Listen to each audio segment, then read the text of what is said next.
Okay, this is another form of mastering. It's called stem mastering. So what you're going to do is you're going to click on a clip and you're going to do the compression and the mastering on individual clips. So if I have this one here, that's what I did. I set the attack time to 50%, release time to 50%, ratio, low compression ratio to 1, threshold low, 0 BD. When you're using a limiter, if it goes like plus 10 on a limiter, it becomes a compressor. So you want it when you're limiting, that's usually the last stage, one of the last stages in mastering. You don't want it to go plus 10 because it's going to turn into a compressor.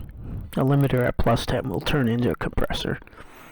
And you're just going to do the same thing on the next track. And different compression ratios and stuff like that. Some people say, and some engineers say, that you don't have to use the same compression ratios on different instruments.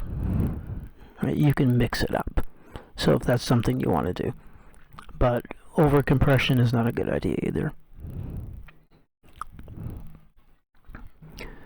So that's about it. And then you're going to afterwards combine them together. So, you can use a parametric EQ setting on them too and do feather EQing. But if you're going to mix these in together, you want to go to a paragraphic EQ because that's when the balancing. So you want to balance these two out. When you're doing the mastering stage, you want to go into parametric and do feather EQing, and then once you got the good balance and everything like that, you can just splice them together.